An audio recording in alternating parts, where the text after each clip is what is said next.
the 17th of March. This is the Economic Development, Land Use, Housing, and Zoning Committee meeting. My name is Freddie Perez. I'm the chair, and I would like the members of the committee to identify themselves. Okay, Argelia Ortiz, I'm a board member. Good afternoon. My name is Amanda Perez, and I'm a board member. Okay. Jaylen Buxton, board member. Everyone on the committee has, I'm sorry, yeah, I'm gonna do that. Yeah, you're right. Let's ask whoever's present for the meeting to identify themselves for the record, because we are being broadcast live as per the city charter, okay? So before you even make a comment or ask a question, I want everyone to state their name and organization for the record. Go ahead, All sir. right, Anthony from Bronx Pro Group. My name is Kylie. I'm from Bronx Pro Group. And my name is Mike Barber. I'm from the Bronx. Ma'am. Lauren is here with the Borough-Based Jails Program. Katrina from BJ. Mike Pardee with the Borough-Based Jail Program. Beth Franz from BJ. Leslie Ligo, homeowner. Angel Pinto, EBJ. Shami Zhao, PDC, BJ. Brittany Ron, I'm a resident. Okay, Anthony Jordan, District Manager for the board. Good evening, ladies and gentlemen, Mr. Chairman. This is, like the chair mentioned, we've been broadcast live on the Bronx Community Board One YouTube page. If you're speaking for the first time, please make sure you use your first and last name so that the system can pick it up for auto recording, for our records. We have a full agenda, Mr. Chairman. Thank you. thank you. So we have two presentations today as the order of business. One presentation by Bronx Pro Group, and the second presentation is from the Department of Design and Construction regarding the borough-based jail. These are not voting items, so just so the members know, at the end of each presentation, I will ask board members only to raise their hand and ask questions. At that time, if anyone from the community has a question, at the discretion of the chair or the district manager, because of the time frame, we will then allow you to ask a question or two. If not, see the presenters at the end of the meeting, and you can get together with them and they can answer any question you want. You also have the option of going online and directing your questions to the board, and the district manager will be more than happy to answer that. Let's begin then. The first presentation, Bronx Pro Group. You have the floor. Hello. My name is Kylie Thompson, Anthony Tell. Mike Barber. and we're from Bronx Pro Group, and we're also presenting on behalf of Long Union Developers, which is the sponsor for this project. We are presenting a homeownership opportunity that expands access in the Bronx. We have two co-ops, 774 Union and 993, 995 Union. They're both HDFCs that have converted to being co-ops as of December 18th of 2025. And we did sell 50% of our co-ops through the HPD lottery, as this program was a part of New York City's Affordable Neighborhood Cooperative Program. And we are now hoping to sell the remaining 50%. I should go back and say that Bronx Pro Group is a woman-owned neighborhood-based developer, and that this is part of our dedication to create affordable housing throughout the Bronx, and we do work as well in Harlem and other boroughs, but mainly in the Bronx. Now to tell you more about the project. So I'm going to talk about the opportunity here. It's a great home ownership opportunity. We've got 11 units now, but they're moving fast. All right, we've already. There you go. I'll say yeah. We've got, like I said, we've got 11 units, but they're moving fast. We've already assigned 2 of the 11 remaining units, and like I said, they're going very, very fast. We range from 2 to 4 bedrooms, 2, 3, and 4 bedrooms. They're in between. They're in the Longwood section of the Bronx, but the 774 building is right here in the Melrose section. It's not too far. It's up on Westchester Avenue, 156. It's close to all park schools. A lot of the buyers love that, especially the 993 locations by a great school, great park. Amenities, they have energy efficient amenities. They got a laundromat, a shared laundry, cameras, intercom system. And then it expands in this affordable home ownership program. We specialize in affordable home ownership, and that's exactly what Bronx Pro is doing with this project here. Who qualifies? All right, this is the big question, right? This is the first. So you're gonna notice I said this a couple of times. You have to be a first-time home buyer. I'm gonna let that breathe really quick. We get a lot of people that they have homes already. They're like and they say, hey, I had a home before, but I don't own it anymore. Can I do this? You have to be a first-time home buyer. All right, it's for first-time home buyers. This has to be, you have to occupy the unit as a primary residence. All right, so this is not an investment property, right? This is not the one that you buy and then you stay in your home in Long Island, you rent it out and get the Airbnb. This is not the one, all right? All right, you have to meet the income requirements. We have maxes and we have minimums in the AMI. This one is a 90% AMI for those sections of the Bronx.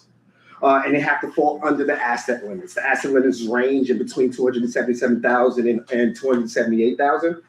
And again, I reiterate, not currently own or previously have owned any residential property. That is a key component. And we're doing this for our first-time home buyers here in the Bronx, all right? Now the prices, very, very cheap. All right, who's buying 3 to 4 bedroom apartments for $137,000 now? Right, we're working with a great opportunity with Restoring Communities, and we're getting a grant from AHC, and they're going to help us out with that. All right, the incomes ranges from between the bedrooms. So for the 2 bedrooms, it's $106,000, and for the 4 bedrooms, it's $137,000. For the 3 bedrooms, it's $123,000. The income ranges vary between the bedrooms as well, based on household size. But we're only asking for a 5% down payment on the max limit right here. So think about that. That's just under $7,000, and you got your down payment for a first home. And the best thing that they love saying that there aren't any broker fees. We're not brokers. We're trying to sell these apartments. All right. Yep.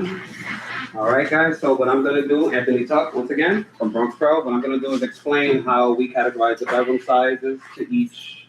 All right, so let's put it like this: 2 bedroom, we have 3 apartments available. A 2-person household can go from 2 to 5 people within the 3 bedroom. The minimum requirement is $61,633. The max is $116,640. The asset cap, which will be $274,969. Monthly maintenance will roughly range to about $1,052. The estimated sales price for this 2 bedroom will be $106,475. This is not adding in the mortgage fees because mortgage fees is completely separate from how we're going to categorize just to get the process of the application ball going. All right, so now as far as we're going to move on to the 3 bedrooms right here says for the max for 3 bedrooms from 3 to 7 people that can occupy that one apartment. The max income, the minimum income would be $72,074. Then the max would be $131,220. That's the same thing, $275 for the asset limit, and then we got the monthly maintenance ranging from $1,224, with the estimated sale price of $123,061, which is for 3 bedrooms. Thank you, Chris. So now we had 993. That was that 774. We had 993, 995 Union. Same ranges for the 2 bedroom, but what I want to do is just move on to the 3 bedroom because the prices still remain the same between both buildings, all 3 buildings. So 4 bedroom, the occupied is between 4 people, 4-person household to 9 people. The minimum income will be $81,151 to the max being $145,800. Now we're gonna go to the asset limit, which is $275,893, and then the monthly maintenance will be $1,371. With the sales price that we're asking for a 4 bedroom is $137,278. Any questions? Is that in your presentation? Yes. No, we have No, we have more to go. I just want to any questions for this. We're Want to keep going? yeah, All right, cool. So Now this comes to the application process. Now you want to have we probably support affordable home ownership. And strengthening our neighborhood, one family at a time. To become a homeowner, please apply at Union Avenue Apartments at Bronx. Yeah, and if you want to send,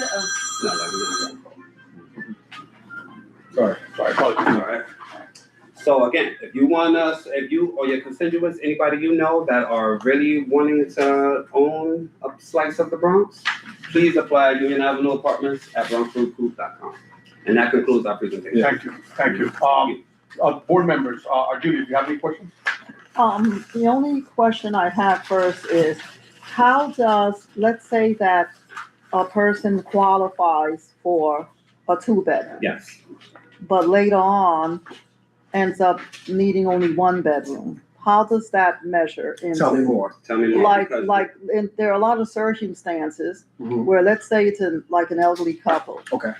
Who's going for a 2-bedroom, Uh-huh. but later on, This is buying. This You're is not buying the renting. unit. You're buying the Okay. unit. So think about it as if you were buying a home, like your Yeah. house, it'll be the same thing. If you wanna Okay. downsize it, then you're gonna sell it. The Right. idea of this is you sitting in this apartment for 30 years. That's the 30-year Mhm. limit with this, because you're putting a mortgage in everything. yes. Now, we would love for you to go on with the mortgage, but Mhm. there will be a 10% cap on that mortgage if you decide to leave 3 or 10 years before you're Okay. supposed to. Okay. Yeah, I But also to, like that. to answer your question, you don't have to worry. If there's any changes, as long as it doesn't happen within the contract period, Yeah. they bought that apartment. It Yeah. happens after that. Mhm. It's, Okay. it's their apartment. Thank you. Yeah. Ms. Great Foster, question. do you have any questions? You got one. No? You have any questions? One. Yes, so I have a few questions that aren't in the presentation. Mhm. So you guys started to talk about it a little bit. What is the contract? Meaning, I know for some of these units, you have to stay within X amount of years. Exactly. In order for you to keep the unit, you have, like, that has to be your main residence. Yeah. Is this a thing here? And then also, if you wanted to sell it, there's some co-ops where you can't actually get an income from, or like a profit from being able to sell it. So I guess I'm trying to understand, is there opportunity to be able to build equity in this, or is this just housing stability? And then I guess my final thing is, I'm always so sad when I see that there's nothing for like a single person. It's always like 2 people. Well, what if you're just a single person with a dog and you make this? Are you able to are you able to purchase? So those are some of my concerns. I can get started. Yes. So the first thing they mentioned is kind of a flip tax and how it works and the length you need to live in the units. So it is, if you get a mortgage, this will depend on how long your mortgage is. But for flip tax, the flip tax does go out to 15 years. I don't have those specific numbers as a part of the presentation, but they are disclosed to people as they come forward to us and want to be a Is buyer, that 10 or 15? at 15 years. 15. So the flip tax goes over the 15 years, and it does decrease by approximately 5% every year. And the goal of this is to help people build equity, but also to make sure that people aren't just buying it and then selling it off at a way higher price and creating a long-term home ownership opportunity. And those are kind of terms that we came to with HPD.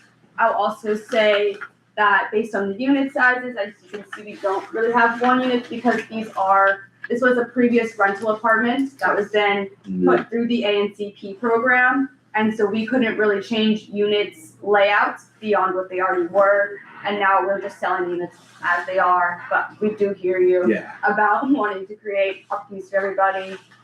That's not something that we have much control over, as this is a renovated building, but something that we can think about in the future. But hey, we manage over 85 buildings, right? So we do have studios and one bedroom apartments. I mean, Yeah. Single people like 2 bedrooms too. Yeah. Oh, well, okay, well, understand under the affordable housing guidelines, Yeah. if you are a one person household, you only qualify for a 1 bedroom or a studio. So that may be something that we didn't know. According to household size, that's how we assign the units pretty much. If you are a 2-person household, you only qualify for a 2-bedroom or lower bedroom unit, and so on and so forth. If you're a 3 household member, you only qualify for a 3-bedroom or lower less. So wouldn't be an opportunity for a 2-person household to get a 3-bedroom or 4-bedroom. And this Thank you. is, yeah. Does anyone else have any questions? Yeah. One Question or comment? question. Why is the monthly maintenance $1,200? After 12 years, that's $144,000. Yes, so maintenance for co-ops, it's just the amount that is needed to like fund the building and its maintenance. Now, I understand what maintenance is, but why is it so high? Because after 12 years, it's $144,000, and that's more than what you paid for in the first place to get in. And Mhm. doing that alone, when you ready to sell, we can sell it back to the board, or you sell it to somebody from the outside. And it'll go back to the board. Well, these are co-ops, so you'll have stock shares in the building. You can, when it's time to sell, and that time comes, you're gonna sell those stock shares to the potential buyer, Yeah. whoever that is. Now, the reason for the monthly maintenance being so high is that, well, it's not so high.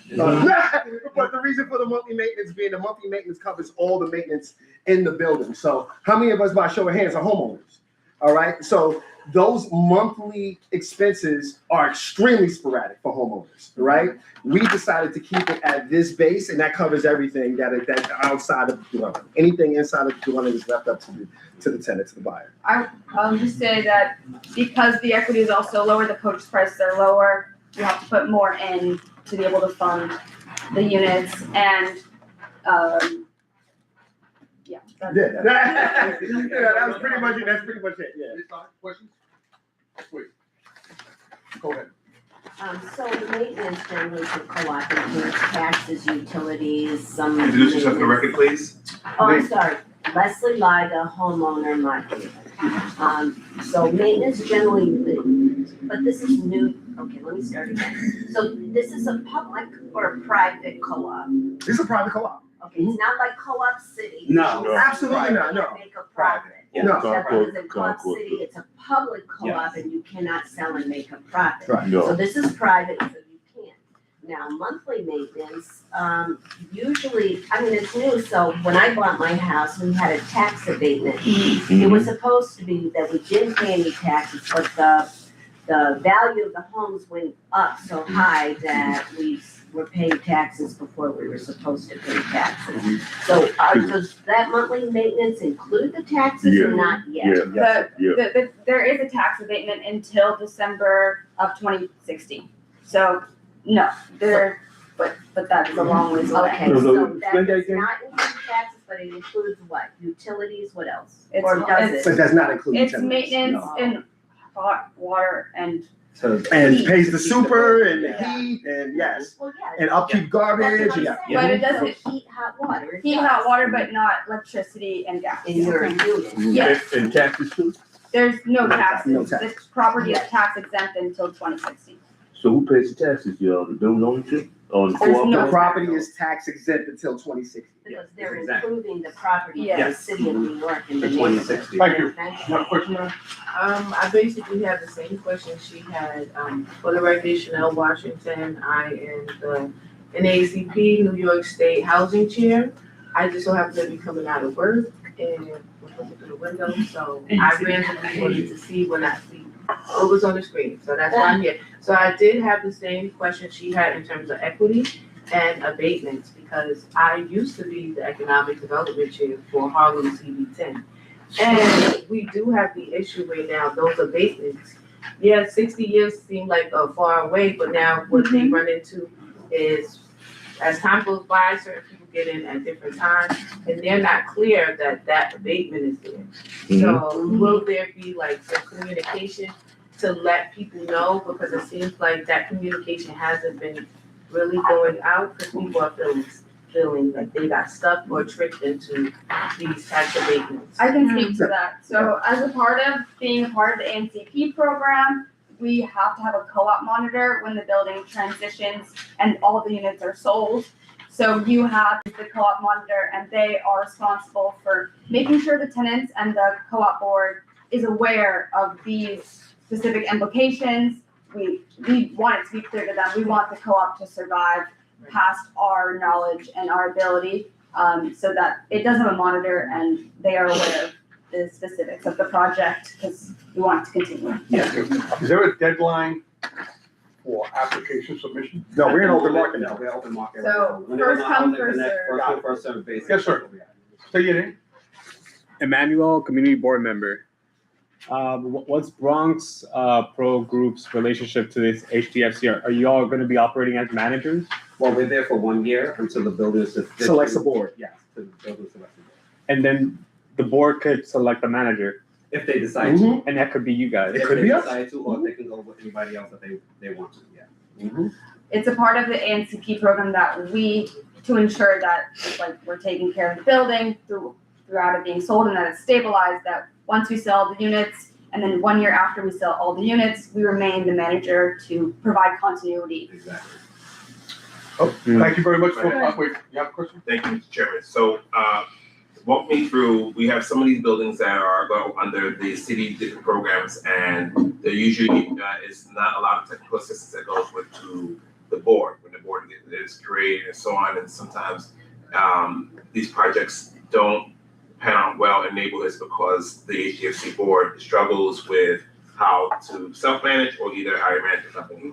Talk to us about what programs or support is HPD put into place to help support newly created HDFC boards, co-ops, or condos, specifically for this project to see it be successfully able to be grown. Yeah, I can't speak specifically to what HPD is doing, because I can only speak to our project and what HPD has done for this project.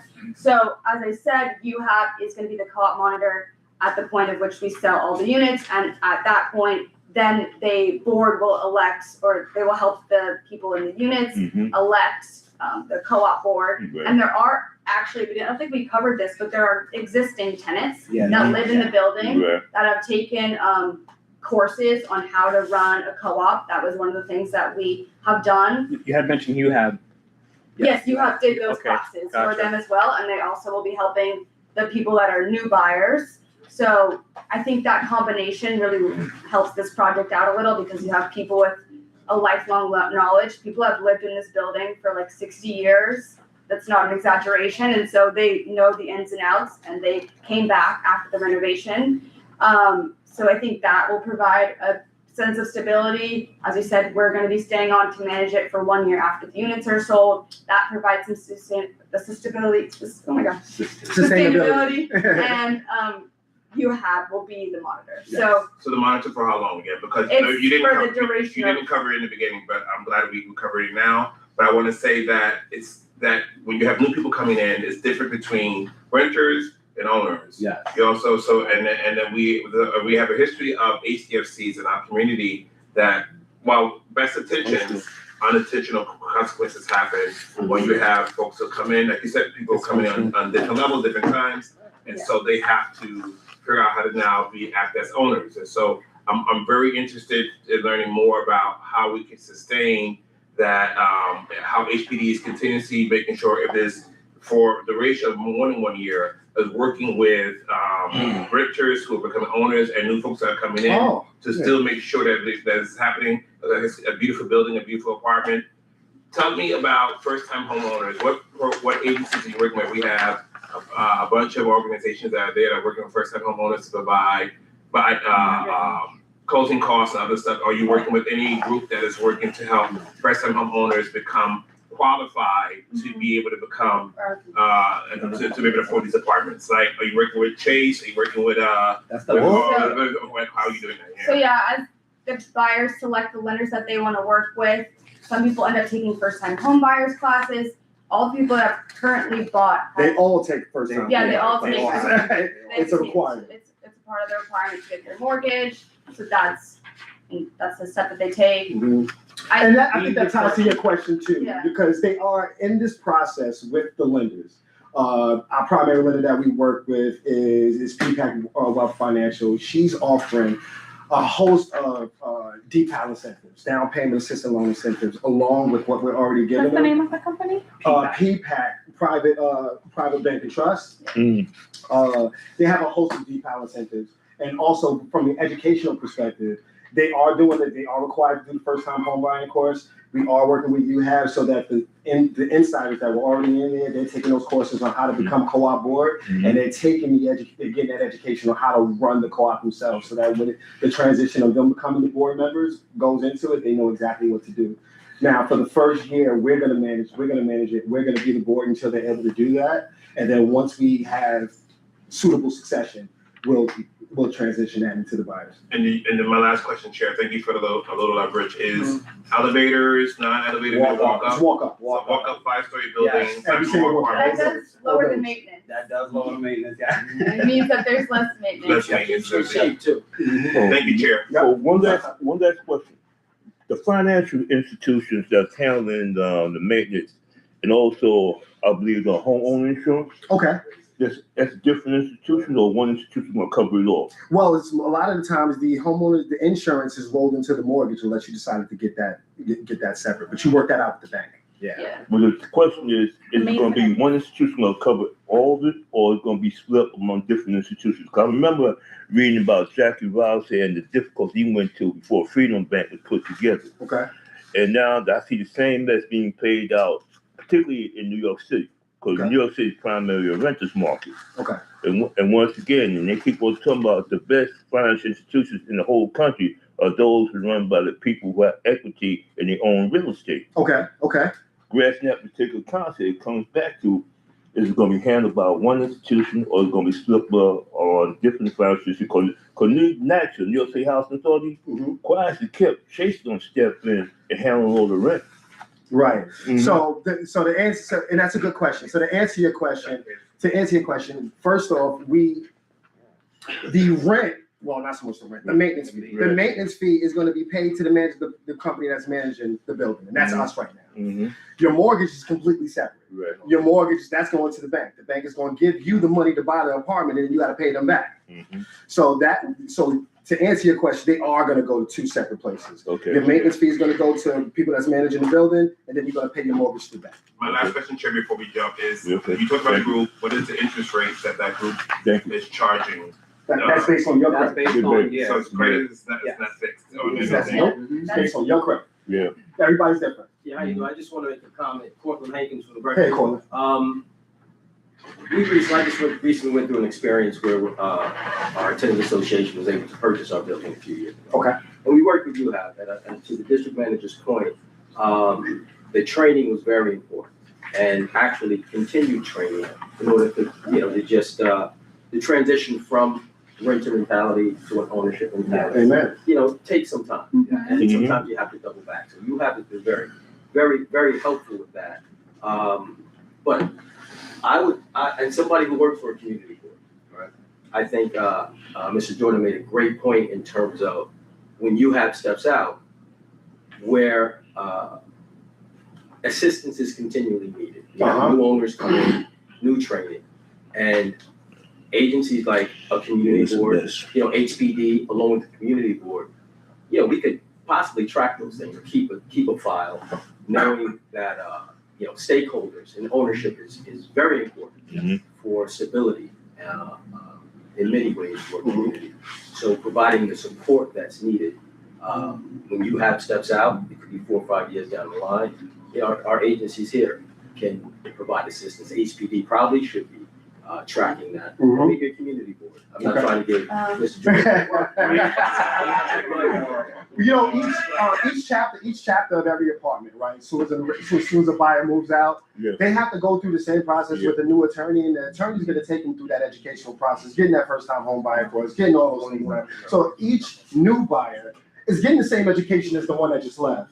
So with being optimistic, right? This new buyer takes this knowledge that he's learned from being his first time home buyer course and understanding how to run a co-op and be part of a board, and not just use that to hold down his apartment, but takes that on for the rest of his life in a homeownership. So I'll also add the co-op monitor has to stay on the project. It's not just once the units are sold. We have a co-op monitor That stays on for our life. forever. For the life of the project. 99 years. We're gonna take one more question, and we have to move the agenda. Sir, state your name for the record again. My name is Emmanuel, community board member. Down on this form, it says all applications are processed on a first come, first served basis. That's I'm right. curious to hear a little bit more about what that process entails, because what I'm learning is that you all have a lot of power when it comes to like really determining who's gonna live here. I want to And get a little more information. I think he came here a little late. Yeah, Let yeah, him yeah, know- yeah. Let him know that you're halfway there So and the process. I'll Go just ahead. say quickly, I know we're Yeah, not we here. got a couple of minutes. So yeah, we sold 50% of the units through the HPD lottery. okay. We exhausted the lottery completely. Like, we went through every single person. We offered the opportunity to them. The log is exhausted. We're now bringing this opportunity to the community and saying, we can't hold the units, so we want to sell them as quickly as possible so that we can have homeowners in their homes. And that's why it's first come, first served. We're not doing any priority. Whoever gets through it does the process. that's what we're doing. If they meet the requirements and they can afford the property, we are there to work with them. And it's still a true honor system to let you go on your system, because we take an intake and we hope, one last thing that if they do get recommended from this organization, just put something in the email that they refer that they came from here. And we do have an intake tracking. We get this intake tracking. From that intake, we immediately send them an application. Now, once we get the application, we give them a log. These applications are in log order in the same ascending order as our email. As they come in, you're in that order. If you get assigned a unit and you're lollygagging and this person gets assigned that same unit, you still have right, because we got your application first, to decline that unit before we can assign it to another person. Okay. So we still act like a lottery. Yes. It's still run by lottery. If we give you a timestamp on document submission, if we don't get it by that day. Yeah, we reject it. And you're getting a rejection letter just as Housing Connect would have asked us to do. The same formality. So we are still following the same lottery guidelines. Yeah. So we cannot bypass anybody. The only time we bypass somebody is if that person bypassed us. If they ghosted us.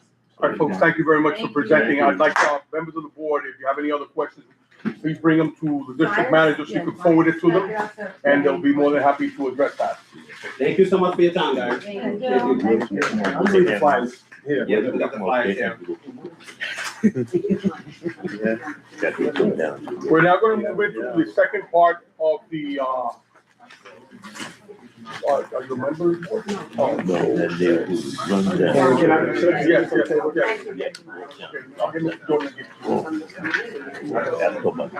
We're gonna move into the second part of our meeting, which is a very important part. Can I have everyone's attention, please? We're gonna move into the second part of our meeting, and it has to do with the borough-based jail. I want everyone to pay much attention.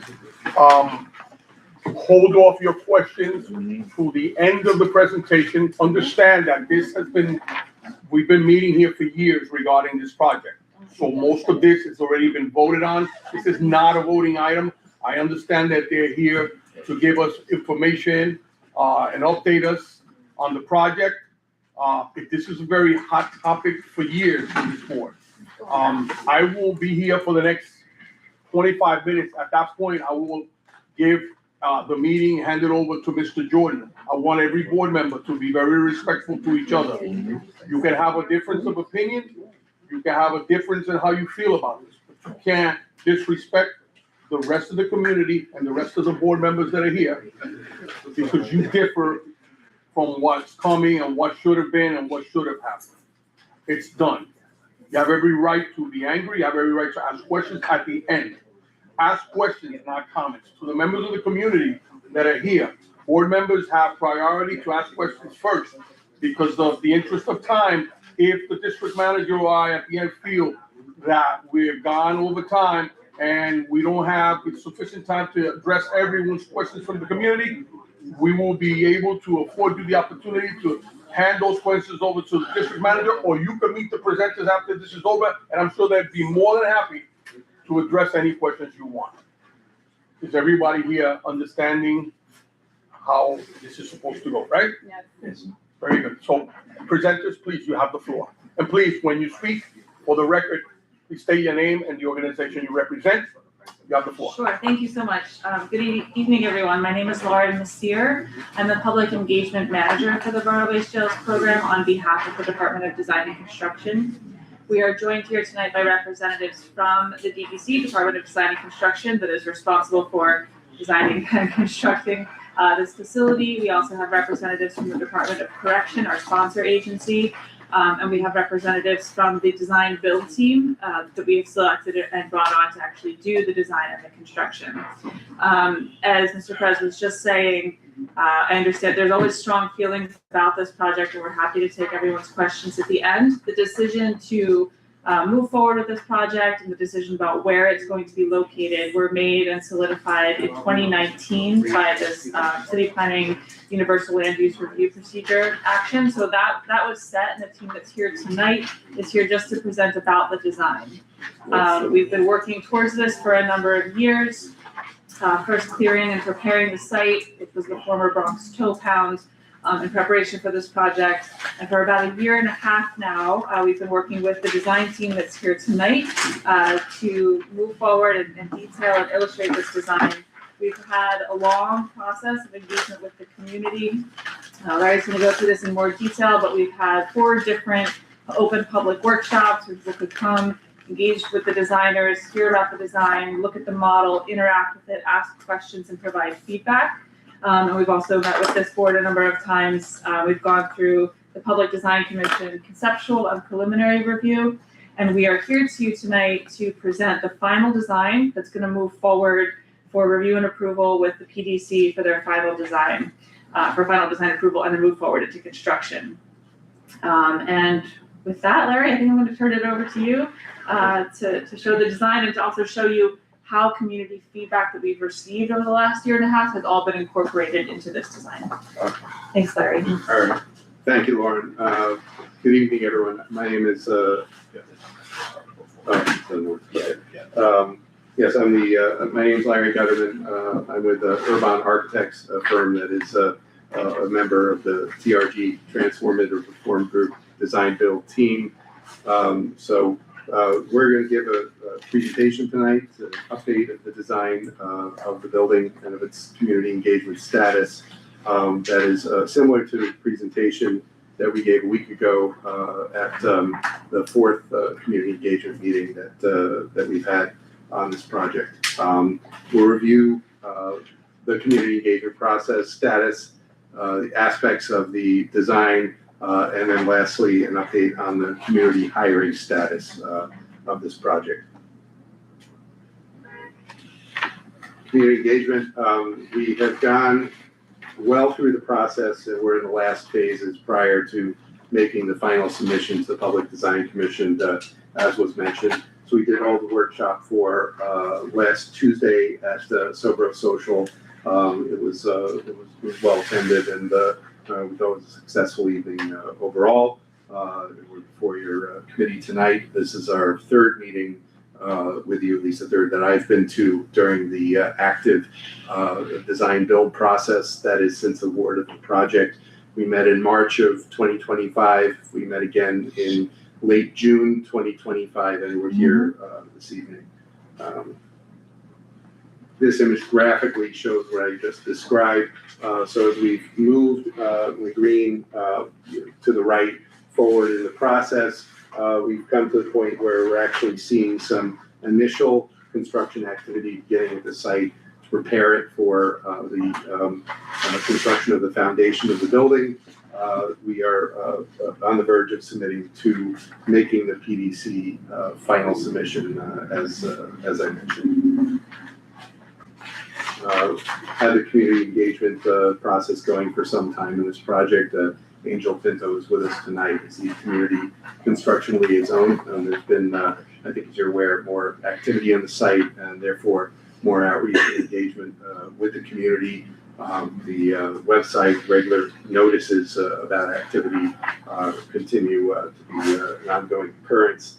The design build team has had custody of the site since I think right around the award, August of 2024. Reminder, the project goals and guiding principles is to create safe, humane, secure, dignified environment as much as can be provided in a jail. To be a great example of public architecture in the city of New York, and to design the building as much as possible to engage with and relate to the community, be an asset to the community, and in the course of the design and construction process, provide as much opportunity for minority and women-owned businesses as is possible in accord with established policies and laws. We strive to meet principles of design and construction excellence throughout the duration of the project. The jail has 1,040 beds for male persons in custody. The building has 120 accessory parking spaces in the cellar to mitigate impacts to street parking in the neighborhood. There's 40,000 square feet of community and retail space that's primarily situated along Southern Boulevard and around 141st Street. That's available for such uses to be determined in an ongoing process. Jail is in a sense, a small city. It's got a lot of different uses, a lot of different people whose needs need to be considered. Obviously, the persons in custody, but also the Department of Correction officers and staff work in the building, program consultants, health workers, and others who support the building's function and operations, aspects, food service, laundry, warehouse, the storage of goods that are delivered to the building. All very important aspects of the building, all has to work together. The visitor experience is critical as well. The building presents a welcoming public lobby through which visitors can go to the visiting area for visits with persons in custody. I mentioned before, individual dignity and respect, remaining humane, secure, and positive in every aspect of the building's design as much as we can accomplish. Be part of the East Mott Haven neighborhood, to be a great civic building, but also to not, if possible, be an overwhelming building, and to be an inspirational place as much as we can. This just really says more of the same. We want the building in the end to be an asset to East Mott Haven, to the Bronx, to the city of New York, and also to be an enduring building, to be well constructed, easy to maintain, efficient to maintain for the city. These are just some photos of some of the past community outreach events we held. We held 3 of the 4 at Sobro Social, and we held 1 at Post Oak Community College. And these were held in December of 2024. I think it was March of 2025. I want to say like June of 2025, and then last week, so March of 2026. So as we held these input workshops and met with members of the community, listened to them, several major themes came up that we've addressed through the course of design of the building. We'll start with the building exterior. Blending into the neighborhood as much as possible is a big concern. Providing a safe environment was also a major concern, and how the community and retail uses relate to the environment around the neighborhood really stood out as the biggest items that we covered. The BBJ website has more exhaustive reports, lists of comments, our responses, et cetera, as we went through the project. But in the end, we prioritized creating a building that integrates with the neighborhood as much as possible, and provides sufficient lighting on the exterior of the building when it's dark out.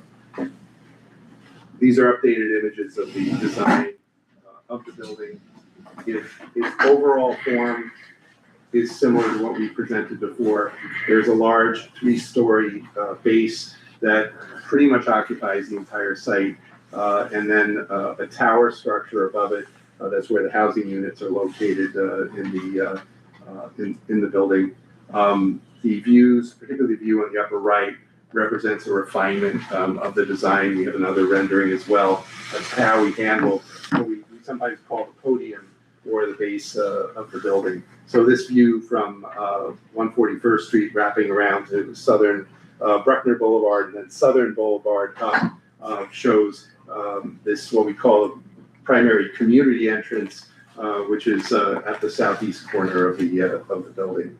And then the lower right view is sort of a view from the west, from the residential area with the row houses beyond Concord Street, looking towards the building. This diagram, the Public Design Commission's submission has many like these, but this tells much of the story of the big idea of how we designed the building, which is that the podium houses a lot of the common functions of the building, the tower, the housing units primarily, and the podium makes a relationship to the neighboring row houses and residential apartment buildings, primarily to the west and somewhat to the north, whereas the tower is more closely related to the industrial buildings that one sees around the Bruckner Expressway and beyond it to the east. It's unquestionably a big building and bigger than the others in its immediate surrounds. We attempt with using ways to break down the form of the building in the tower with these angled features where the housing units are, and some major horizontal divisions in the facade to break down the scale of the building. Another view, we also use materials differently, so that we use a terracotta material at the podium facade of the building to make a better relationship to the buildings that are in the residential area, where the tower is a glass and steel form that again presents itself stronger visually from the greater distances in the area. And this is an updated view of we might consider the front door of the building at 142nd Street, Southern Boulevard. This view would actually not be taken far from the 143rd Street stop on the 6th train heading south. We come towards at the northeast corner of the building, prominent main entrance to the building announces itself. Anyone who's coming here, say, to visit, maybe they haven't had to do that or haven't been here before, will recognize this. We think this is a welcoming front entry to the building, sufficiently grand for a very large building, but not completely overwhelming in its size. The glass lets in a lot of natural light, as we'll get into in some of the subsequent views. Coming around, like standing maybe in front of the Bruckner Expressway and Bruckner Boulevard, this is how the building appears to get a sense of how the tower sits on top of the podium. I mentioned the horizontal divisions before. We also have the outdoor recreation areas that are at the ends or the nodes of the tower, where every housing unit has an outdoor recreation area. And this is another view looking under the Bruckner Expressway at 141st Street, back towards the building, towards that community entrance, which is at a smaller scale. The building sets back, and we have extensive use of landscaping. My colleague, Beth Franz, the lead landscape architect, will go into that aspect of the design. Excuse me. Considering the building at night, the sidewalk area will be well illuminated at night. And while the building will be lit somewhat at night, we're not lighting it intentionally with light on the outside the way buildings in other parts of the city, like the Empire State Building, something might be lit. We recognize the neighborly aspect of this, but importantly, at the sidewalk surrounding the building, there's a well-lit both light fixtures from the building itself and from the street curb that illuminate the area, convey and promote safety. As we enter the building, the interior public spaces, big concerns we heard were to provide support for nursing mothers who are visiting and for children as well. Many families will be conducting visits and will inevitably spend time in the building, waiting for and conducting the visit. And to use warm and welcoming tones and colors in our finishes as much as possible. So these were things we took away. And again, the reports from the previous workshops contain a lot more detail. So we did those things in the selection of finishes. The space has the lactation room at the public lobby area, and overall, prioritize making the public lobby as welcoming a place as possible. This floor plan is probably very similar to the last one we would have presented. The main entrance I just described is on the right. As you enter through the lobby, there are areas to sit and then approach the screening area in the rear. If you were heading to your visiting appointment, to then be screened and go upstairs in the elevators to the visiting area. Now, let's get right into the renderings, I think tell it a little better. This is what you see as you enter the building from the main entry. A reception desk where you can be greeted or seek any help or guidance if you need it. There's different types of seating areas off to the left. There's a children's area off to the right. Beyond the seating area, and the screening for visiting, as I described, is straight back. And you're more or less to turn around from that same spot and look back out. The glass wall, you see, is going to admit a lot of natural light into this space. It's to the east and north, so the sunlight's not going to glare in very much during business hours. Given how the building's positioned, we think it'll be a very pleasant and welcoming light.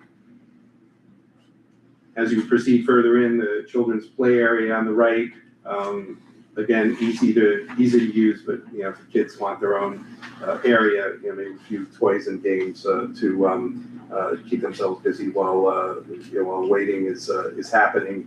If you saw in the renderings, there's different types of chairs and tables to sit at, as well as areas for connecting a computer if one has to do a little business or work on the computer while waiting. That's something that needs to be done. Behind there is a second reception desk that's focused on visitor appointments. The finishes, we're proposing a stepped wood ceiling. Again, provides warmth, but that also sort of draws people in as you go into the space. We see opportunities for placing artwork or decorative features in the building, especially in the public lobby.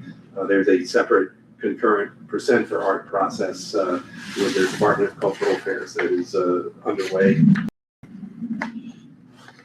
Slightly different view, getting more on the other side, a few alcoves where you have restrooms, lactation rooms, vending machines, storage lockers, and stroller storage for those conducting a visit to place their things before they go through the security screening and up to their appointment. When you get upstairs, up off that elevator, there's a visitor waiting area. We wait for your designated appointment, and again, more quiet, welcoming space, north facing window, wood finished ceiling, and when your appointment is called, basically, you would be escorted through into the contact visiting area, and that's the view shown here, which is a fairly open area with a large number of chairs and tables where you would be shown to the spot where your visit is. The person you're visiting will likely be sitting and waiting for you at that table. We have a couple of different ways of visiting. This view shows a kids area. Again, if little kids need a place that's kind of their own, or the person they're visiting can be with them, family member, and so on. There are several rooms off this room for family visits, separate from the larger space, and even attorney visits. And then another aspect of visiting. This is again a close-up of the kids area, just to give a sense of the look and feel of that space. There's non-contact visiting as well. Where for a non-contact visiting appointment, you'll be basically escorted to the location where you are. This rendering is attempting to show a number, but we're gonna have our ways of identifying the room numbers, so it's very clear. You'll be seated, and then across glass partition with an intercom will be the person that you're visiting. That's non-contact visiting. That's also provided for attorney-client non-contact visits as well. Within the secure spaces of the jail, big concern expressed about natural light. Just to be as positive and soothing environment as possible, and a lot of questions about programming, calming aspects of the design, such as the finishes, the availability of light, the availability of plant material, and therapeutic housing. There are many housing units that are actually designated to be therapeutic housing units, but there are supports available for all persons in custody. So maximizing access to fresh air and sunlight, always challenging in a jail, but I think we've done rather well with it. There's a variety of recreation spaces available. Every housing unit has a day room, and every day room and housing unit has an outdoor recreation area assigned to it. Within the cell, this is the current arrangement of the finishes and the furniture in the cell. This has actually been subject to a mock-up process where we built a full-scale likeness of one. Got the furniture. It's been reviewed by a number of the agencies that sign off and provide oversight. One person per cell. There's a bed. The bed has storage units or cubbies built into it. There is a fixed seat, and then a desk or a writing surface that's against the window. The window provides 12 square feet of natural light. The lower portion of the window, for security reasons, is frosted, and the upper is open to the sky.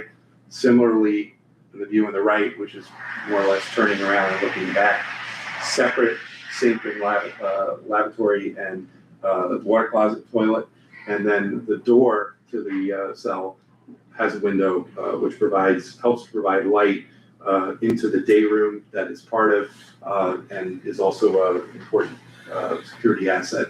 The frosting on the door window provides for measure modesty and privacy for the person in the cell when someone's walking by on the tiered corridor. The cells face into these housing units. The housing units, many of them are tiered or 2-story, some are 1-story. You have a officer who's in an officer booth that's in the middle of the day room. You have chairs and tables of various sorts, ability to watch TV, ability to have impromptu activity, socializing within the day room. Meals are taken in the day room. Simple medical needs like getting medication dispensed. This also happens within the day room. We see opportunities to place artwork in the day room. The center portion of the day room ceiling is acoustic material to help provide some relief for any sound in the space. To the very left of this view, which I'll show in a better view coming up next, is where the outdoor recreation is located. So coming around and looking the other way, you can see there's a window wall on the right. There's a pair of doors that access the outdoor recreation area. We expect normally anyone who can get to the day room can get to the outdoor recreation area. And the outdoor recreation area, if you look straight out, is a mesh screened wall that basically lets through the air, the natural light, full height. So these are minimum 18 feet high with a few exceptions. And there's a room for a half basketball court. There's room to sit. Next view, we have some exercise equipment as well that's in these areas. And as I emphasized, every day room has an outdoor recreation area. In addition to that, we have a large indoor recreation area, the NCAA regulation size basketball court, and then some, basically gymnasium.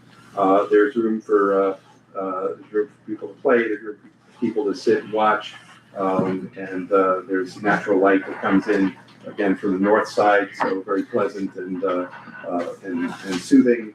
The rear wall in this view shows, again, another opportunity for placement of artwork, decorative painting on the wall surface. I've understood it's one housing unit at a time that will use the indoor recreation area.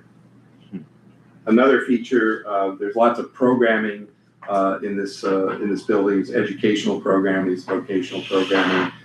There's a horticulture program that's basically established in every jail in the program. So there's a horticulture space, which in this case, in this particular location, is also an outdoor space, mesh, open to the air, planted area, room to sit. We've been told not just for horticulture, but even just for impromptu gatherings of any sort in this space can happen. We think this provides a very particularly pleasant respite for the persons in custody that's available to them on a regular basis. That's all we had on the inside of the building. So Beth will take us to the public realm. When you're done, hand it over to Mike Party. Yep. Okay. Yep. Thank you. Are we done? right, we'll find out. Hi, everybody, I'm Beth Franz, I'm the lead landscape architect from Quinnell Rothschild and Partners, and I'm part of the TRG team. Okay, so as Larry said, we have had now 4 really, really helpful community engagement events. We got a lot of comments from the community, and sort of in our last event, the comments really were focused now on sort of what are the final project, process is gonna look like. What are the plants? Are they really colorful? Are they hardy and low pollen? And what are the finishes? What are the final colors of the materials and things like that? So we dealt with that. We do have hardy and low maintenance plants. They are also very low pollen. That was really important to everybody. The site features are going to discourage loitering. That did come up in, I would say, every one of our community engagement events. And the materials now match better with the environment around them and also the building finishes. So the plan itself hasn't changed very much, but there was sort of one more step since I think the last time you all saw it. So a couple things are different here. One, the whole plan has been streamlined a little bit. We've removed planting areas and planters and things that were kind of small and were a lot of maintenance for a little bit of square footage. So that's been streamlined. We've taken away all of these standalone planters. They're kind of a big maintenance headache. We've removed sort of some extraneous, well, I guess it was really maybe one bench. I think that's the only thing that's happened there. We've maintained the same number of trees and the same amount of planting around the site. Another big change is sort of the secure perimeter around the actual site. Those little red dots marching around are bollards. They sort of used to go into the planting and out of the planting, and they were sort of an undulating form. Per DOT guidelines, they have been moved to basically at the curb, which is where DOT wants them. There's a number of reasons that this is actually great. First, we've opened up way more space for plants, so there's a lot more soil space for the plants. That's going to make them healthier. It creates the widest amount of pedestrian space, sidewalk space, pedestrian access. And then finally, the protected perimeter is at its maximum. So that's awesome. That's good. Okay, so our security palette is now one less because we used to have the planters as a security element. With the removal of the planters, we now have the standard items we had before, crash-rated bollards, which you see basically at the crossings and the corners and places where there's open space. Within the planting beds, we have areas that just have bollards or bollards with rails. That's specifically along Southern and Bruckner Boulevard, where there's sort of a high traffic condition and we don't want people cutting across the road. And then structural crash-rated site furnishing. So that's benches, and within the back of the bench, you've built a structural wall. The green roof plan hasn't changed very much either since the last time we brought it to you. We still have 2 types of green roof. The dark green on the left on level 2 here is going to be an intensive deep soil horizon green roof. So we're going to be able to have perennials and shrubs and sort of small trees up in that location. Whereas everything on level 4 that you see in the lighter green color is going to be the extensive, which is the really, really shallow sedum planting. And then those sort of white boxes inside are areas we're going to be planting other pollinator species and things, because I know pollinator gardens are really important to everybody. And that'll give us a little more color, but that sedum will be green year round. Okay. What we did do was we increased the number and types of plants that we have. So this plant list is much bigger than the last time we showed it to you, especially this row here, streetscape planting in the right of way. So that's all the stuff around the curb. They're all very hardy plants. They're plants that can deal with sort of low maintenance. The plants against the building will be irrigated. The plants against the street will not be irrigated, so they do have to be hardy. But they're going to give us 3-season color and 4-season interest. And that was something the community asked for. Okay, and now we get to the actual building itself. This is the newest rendering of the main entrance, and then we saw the kind of backed up version. This is kind of the pulled in version. One of the big things we did here was we removed on the left side here a set of stairs. The site, which we don't really think about, but the site is really sloping on 3 sides. It's a pretty significant slope all the way around this building. So we did a whole bunch of different grading exercises, and we were able to completely remove any steps from that main entrance. So now you can simply come across down from the south right into the front door without having to make a choice. It's just all going to be accessible with no ramps. Further down, you can see a set of stairs here, but this is on the side by the exit door. You can see the bollards have been pulled out to the street curb there, so we now have the widest possible place for congregating. People wait at the corners before they cross, so you need a little more space for them there. And what we did not have, I think, in the last time were the flag poles. Those have been added to the plan as well. Okay. This is the community entrance that Larry was talking about in the southeast. This arrangement hasn't really changed much. We've had the raised planters on both sides with bench seating. These are sort of the final colors and finishes of the concrete and the benches. We had it before, but now we've really kind of figured out what the right distance is between the armrests on the seats, so they will be no more than 4 feet apart. This helps with sort of loitering and people sleeping on the benches. You can see in the trees, between the level of the planting and then where the branching starts on the trees, that's a clear space between 3 feet and 6 or 7 feet, so that's an open space kept throughout the site, so people are not hiding or crouching behind anything. And also there are cameras positioned around the site, the exterior of the building, and that's the clear space for the cameras to operate. Okay, and then our typical conditions around the site, east 142nd Street on the upper left, then Southern Boulevard, and then east 141st Street on the bottom right there. These arrangements haven't changed really very much since you've seen them. We have added more colorful plantings because we've heard that from the community over and over. We have our final finishes on all of these. I think what's different is we have our final sort of striping and scoring patterns on the concrete, really fine detail things. And it's going to be a little bit tricky to see. This seems to be a darker screen, but the one new feature is that all of the plantings along the street are going to have concrete curbs, but there's going to be notches taken out of those concrete curbs all the way along.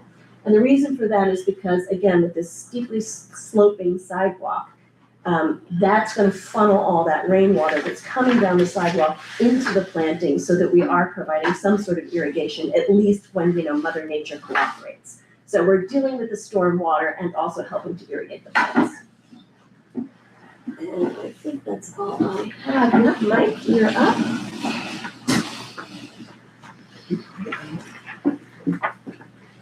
Good evening, everybody. My name is Mike Purdy. I'm the Senior Construction Manager for the project, TRG and Siami. Tonight, my slides are going to be much less than what is here. I do want to give you an update on our hiring so far during the design development of the project. In November, recently, we attended a hiring hall event where we were able to engage with about 100 job-seeking applicants. During that time frame with the applicants, we were able to explain the project, some of the project needs, the schedule for the project, and when some of these anticipated openings may be. Additionally, during that time frame, a number of the people that showed up at the event with us were skilled trades. People that were actually looking for plumbing or electrical trades, at which time we were able to direct them to New York State Department of Labor apprenticeship programs for the project that would possibly open at the time or be opening during the construction, which helped along with that.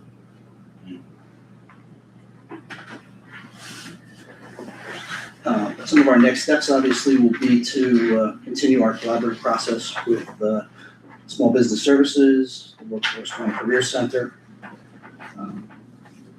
In the near future, we do anticipate having some hiring opportunities for non-trade roles. Again, any skilled labor roles that we have, we'll obviously be working with our union partners as well as the Department of State Labor. I did get on the website today. There's approximately 13 apprenticeships open currently right now in the Bronx area, Manhattan area. Our initial needs will obviously be in the roles for non-trade related project management, estimators, proposal writers, claims management. That's about the end. Thank you. All right.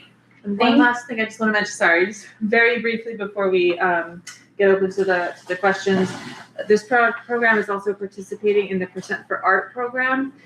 So that's to solicit public artists to come in and be able to create public artworks for the exterior and interior of the facility. We're just kicking off our public call for artists who may be interested in participating in that. There's going to be an intro meeting on March 25th at 6 p.m. It'll be a virtual meeting. So we have a bunch of flyers and would really appreciate everyone's help, spreading the word and getting this out to anyone who might be interested in participating in the program. Thank you. Thank you so Thank you. much for this well put together presentation and slideshow. We're gonna open the floor for questions and comments, but we're gonna start off with board members. So for the record, my name is Amanda, and I am taking over for Chair Freddie Perez as he had to step out. And so are there any members of the board? Yes, Madam Chair. Okay, Ms. so we're gonna Ortiz. start off with Ms. Argelia. Yes. Thank you. I'm Argelia. I'm just wondering, is there any prospective future level for solar or natural energy? Because I noticed there's a lot of, like the description said, open glass, and there seems to be an intention of leaving in the natural light. Of course, our borough and this particular district has had a particular interest in getting more solar energy possibilities. And this is obviously going to be a major big facility in our district. So I'm wondering about that. What is the perspective of that? The building does use photovoltaics, which offset. Can you stand up to the record, get you, please? I'm sorry? Can you stand to the, Oh, sure. get you the record, please? Yeah, thank you for the question. The building has photovoltaic cells that do provide a fraction of the building's anticipated energy use. A small fraction, I don't remember the exact number, and we did maximize it. The other environmental measures, as far as energy use goes, there's we've gone as high efficiency as we're capable of with the air conditioning systems in the building with their performance to minimize the use. All in accord with the both the city's the applicable building codes and also the city's policies that they place on their public buildings, such as local law 55, I believe, if I have my local law numbers correct. We do, as Beth alluded to, there is some effort to, in the collection of some stormwater for planting irrigation and in detention of stormwater to mitigate any flooding issues with the stormwater system in the neighborhood. So that's all been rigorously gone through. It's all being gone through review with the Department of Environmental Protection in case of the stormwater management, Con Edison in case of the use of photovoltaics and the utilities in general. Okay. Does that Thank answer you. your question? Yes, Okay. thank you. Thank Sure. you. For any other member of the board who has not spoken previously, please state your name for the record. Who's next? Okay, Madam Chair. Dennis, Lincoln Hospital. And I just want to quickly, first of all, I was one of the people years ago that opposed to a prison in the Bronx, but now that you guys convinced me, it looks good. Not bad. I like it. I changed my thoughts. All right, guys, the retail space is going to be retail space in the inside the vicinity, or is it going to be outside? Retail space. Inside, yes. So, Inside retail space? yeah, 40,000 square feet on the first floor of the building. The frontage is on basically as you face look across the street from Southern Boulevard. It will begin to the left of the public lobby frontage and then wrap around the building all the way to the vehicular entrance at 141st Street. There are a number of different entrances can be provided with some flexibility depending on the breakdown of the community and retail tenants who eventually occupy those spaces. And the thank you, Larry. And the prison itself is going to be which tower? Is it that huge tower? The prison? jail. The jail, brother? Yes, it's, the jail functions are pretty much the rest of the building, depending on what you know, are doing. Persons in custody are brought in, you know, through the first floor in the rear. The second floor is primarily for staff support, so that the Department of Correction personnel would enter through the staff lobby that's on 142nd Street, and then have access to, through their own staff lobby. They'll then head to they've got locker areas, they've got wellness areas, they've got staff dining. They have a number of functions, resources available for their use on that floor. Visiting is in another part of that floor. From the third floor up is primarily the realm of the persons in custody. A lot of their common programming, including the indoor recreation that we showed, is on the third floor. And then the other views are from housing units, which are on the 4th through the 9th floors of the building. The 10th floor is a mechanical equipment floor. Right, and unlike Horizon has a huge wall around it. There no walls around this one, right? Just bars.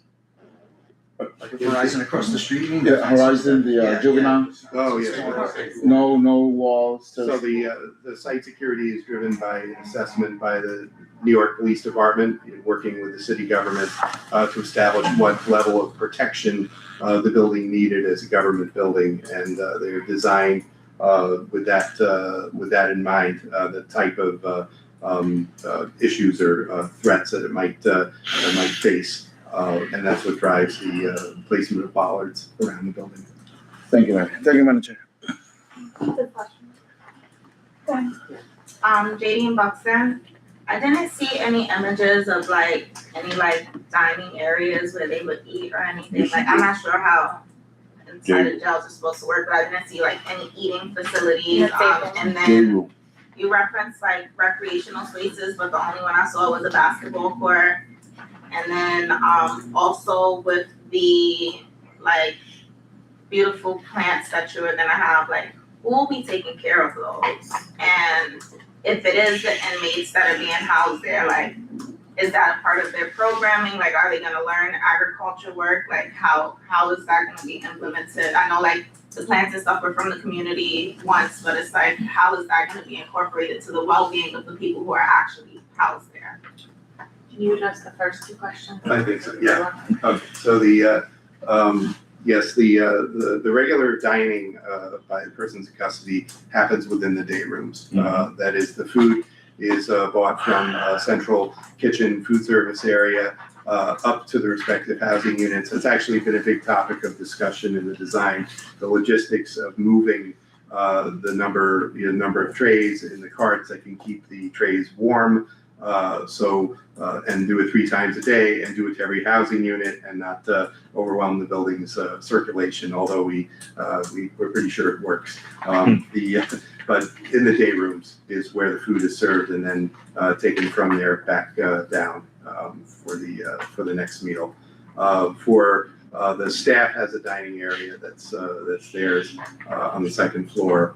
And was that Recreation. So there's so the space that we showed the renderings of is a typical outdoor recreation area, and yes, a basketball key is a requirement, and it does take up a big amount of the space in there, and that is the outdoor recreation opportunity that the persons in custody have.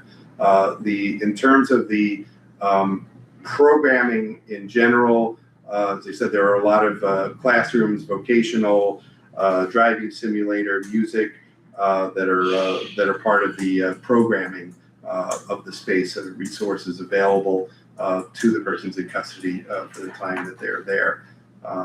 Where will those be held? That's on the 3rd floor of the building in the podium. Okay. So housing unit groups will go there on a scheduled basis. Lauren, you want to speak to horticulture? As for, not the horticulture, but as for your questions about the landscape maintenance, obviously it is a priority for the city to make sure that the renderings we're showing you here today are what that actually ends up and continues to look like in the future.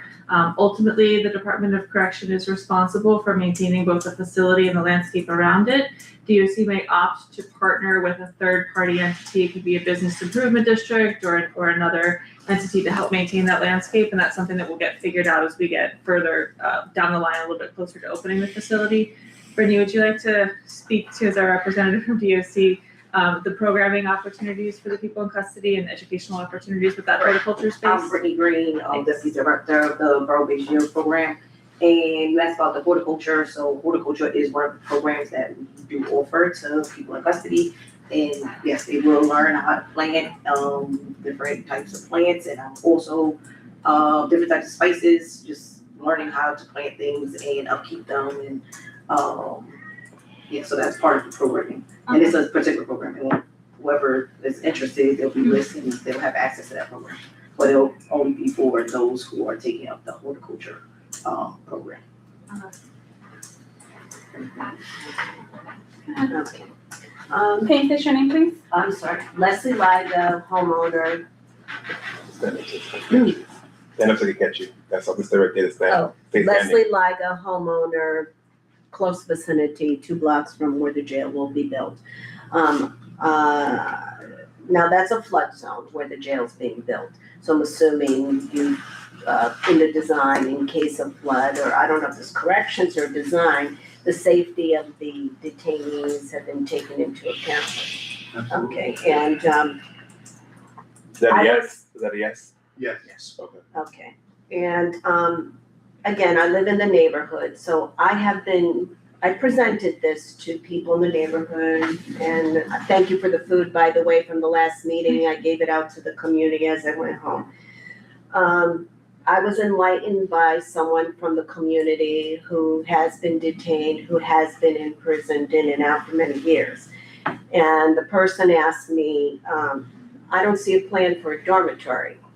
Are there dormitories in this prison? Nope. I mean, did you? Okay, so therefore, he said to me, if there's no dormitory, that means it's a maximum facility. Is that true? Mm-hmm. Yes. Brittany, is That that means question you can what? address? I don't understand the question. There's no dorms, so that's correct. Okay, and someone who was detained said to me, when there are no dorms, that means the most violent detainees will be kept there. It's gonna be maximum security. Is that correct? Because there are no dormitories. What type of? I don't know what the correlation is between. This is someone who's not been in. Right, I understand that. I don't know what the correlation is between not having dormitories and like classifications. Yeah, because I guess the when someone, classification. So you can rephrase your question. okay, the person said to me, when there are no dormitories in a facility, because on Rikers Island, there's different houses, and this one's for drugs, this is for you, this is maximum security. Usually when there are only cells, that means it's a maximum security site. Is that what this jail is, a maximum security site? Mm-hmm. Like I said, I don't think the two things are correlated. We don't have dorms only in infirmary and stuff like that. It's just one PIC per cell. And they will have a cell, but that doesn't have classifications. They'll be classed how we class people here.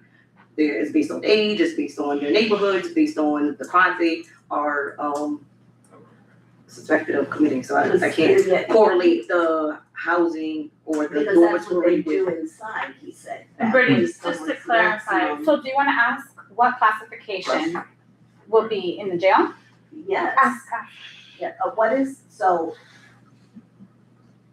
is this going to be a maximum security detainee building? Like we have on Rikers Island now, they'll be classified by whatever crime, like we'll use the same classifying Right. system that we use. So I can't say that So- it will only be, it's maximum. I can't say that, no. That is for maximum. So Brittany, within the, classifications. for the borough-based jails program, it's true, right, that people are gonna be housed according to the borough of their residence. So if you are a resident in the Bronx, you will be housed in the Bronx Yes, facility, that's not, the yeah, intention. not, exactly. So it's not that in this facility, all the maximum security detainees would be put into Okay. one space. It's, people are being housed according to their borough of residence, and again, that's part of the principles of the borough-based jails program is that we want people located closer to their communities, their resources, family and friends, to make it easier for people to get visitation, access to their lawyers, et cetera. Is this the largest facility out of the boroughs? They all All are of the them, same? yeah. Okay, that's what I wanted to know. Okay, so thank you. My question was around the children's area. Will the person in custody be able to spend time with their child in the children's area? Yes. Yeah? Yes. And how would that work with multiple families at the same time? So we're trying to move to an appointment-based, visiting schedule. So hopefully we'll know how many people are coming with the child and it won't be crowded. So we can only have a certain maximum of, 3 visits or whatever it is. We'll know what it is and we'll try to book within that so that it's not overcrowded. Okay, awesome. And then my question was similar to hers in regards to like what determines who's going to be housed in the jail? Is it that this is their place of residence or is this where their crime was? So like she stated, it's where we intend for it to be where they are housed, like their community, so their residents. Okay. So to follow up, what separates what the intention is versus what actually happens? So as you know, there are many factors that go into how people are classified, gang relations, all types of things where everybody will not be able to be in the facility that's where they reside. There will be issues, it's gonna be certain things, and we only have certain, across the program, we don't have Staten Island, right? So people are gonna be in different boroughs, so it's not just, it's gonna be a process. But the intention is that if you are from the Bronx, you will be housed in the Bronx, but there will be exceptions to that. Okay, thank you. Are there any other questions or concerns from the board? Go ahead. Next question, to kind of branch off what she was asking. So being that it's based on where you're from, does that like mean there's opportunity for like relocation, like to advocate to be relocated once this opens, or like it's only once after it opens and if your crime is committed and you're sentenced, then you get sent there? Like, you understand what I'm saying? Like, say your house, I don't know, say your house somewhere else, say you get sent to, say, I don't know how this stuff works, say your house sent wherever, outside of your borough, but you are from the Bronx and your family and your friends and your community, like she said, she's trying to like encompass that and keep inmates closer to what's familiar. Can you opt for relocation to this new borough-based jail if you're from here? Well, it will only be if you're sent somewhere else and you can't be relocated to Rikers Island. You'll be here until you're waiting your court date. That's what the intention of the borough-based jail is, like the intention of Rikers Island. So you wouldn't be able to move from, somewhere upstate to try to come to the borough-based jail. So I think it's important to specify, this is the New York City Department of Corrections, not New York State. So anything upstate is a prison. Anything down here, which is what Rikers Island is a jail. Unless it's in the county, then it's a jail, it's a county jail. And you sentence to less than a year, you do your time in the county jail. And so this is particularly for New York City. State Committee Member Daniel Osorio, 79th Assembly District. If the jail is within the county, then it's a county jail. But based off of the classification, most detainees who are arrested within the county or the city are awaiting trial or waiting for an appeal, so therefore they'll be sitting unless they close the case while they're detained, then they'll remain and then released. If not, based off whether the judgment of the court, then they'll be sent upstate off the classification. Here's where it gets nasty though. Wait till she calls. Go ahead. Here's where it gets Can you nasty. state your name for me? Herman Francis, neighborhood resident. It's documented in the state of New York. There used to be one penitentiary in New York City on Staten Island, Arthur Kill. Why? Because back then they were questioning why is 75% inmates in the state prison system come out of New York City, and now that's 75%, 85% come out of 7 districts. How come there was no state penitentiary, and they had to be shipped upstate? And when the people from New York City went to visit, the people, the way they were treated as visitors and so forth. Because Sing Sing is the oldest prison in New York State, opened up in 1827. It's still in existence. And you got 2 states in the United States where they know when a child starts failing in the 3rd grade, they take the money out of public education and put it in the jail system. California is one of those states. I can't remember the other one. But here in New York City, keep in mind, Rikers Island was a military training ground prior to World War I, put 369 trained there. Then they converted into a prison. My thing is this. When's the final confirmation when y'all gonna start putting a shovel in the ground and start building this mess? 'Cause I'm totally against jail. It's a waste of the taxpayers' money. I served and sit on school board 7. So And can you just repeat your question so the that they can question is, answer? when is the final date for confirmation when you start putting a shovel in the ground? I'm totally against. It's starting now. You gonna start digging now? They Yes. start digging now? Actually, the site was prepared Yeah. previously Go- for a different go- contract, and we're on the site again. Yeah, because the federal government right now runs Rikers Island. And when they built the Bronx House Detention in 1927, the same thing they said back then, you're saying it today, that the Bronx House Detention is being opened to encourage economic development in Bronx County. I'm reading that in the narratives, what they talked about. When does a jail, unless it's privatization, become economic development? Thank you so much, Mr. Herman. I want to we'll do last one question for the board. Manual community board member. I'm just curious to know a little bit about the process for a call for artists, and if it's compensated. Yes, so, I don't know if the initial like application process, sorry. Application process is compensated, but the selected artist will be compensated. There is a budget, for each one of the facilities. I want to say it's, okay, thank you. I didn't want to say it without confirmation. About $900,000, for the artwork for this facility. So that will encompass payment for the artist, whatever costs of materials, construction, installation, et cetera, the whole process through. But it is, it's close to $1 million. So yeah, it's a compensated process. In the process for selection, like what does it entail? I would encourage everyone with those questions to come to the meeting on the 25th, because there's another group of team members who are really the experts in this and can get into the details, and I don't want to misspeak anything. We're at on the 25th. It's gonna be online? Yep, online on the 25th. You can also, if you go to this, the website that's on there, there's more details and more information that'll be The provided. community And if you- we're broadcasted here live. Yeah. And if you have any further questions, we did have a slide in the presentation tonight with contact information for Angel Pinto, who's sitting down there. He's our community liaison. If there's any questions that aren't answered here, or you can't come to the call for artist meeting on the 25th, just email Angel your questions. He'll work with our team to get you answers to all those questions. Thank you. Anthony Jordan, District Manager to the board. How many cells or rooms are finalized in this facility? Can you clarify, what do you mean by finalized? Because I know the numbers have changed Oh, over no, the it's a duration, final the beginning of number. the numbers. What is the final number? 1,040. 1,040. And How that's many? for each one of the EBJ facilities, they're all the same. 1,040. How many are these beds are programmed? Mental health, et cetera, et cetera. I think there's about a 20% capacity for therapeutic housing. What's the number? You I said don't 20%. have the exact number. We can return it, but I think it's somewhat over 200 that are designated therapeutic.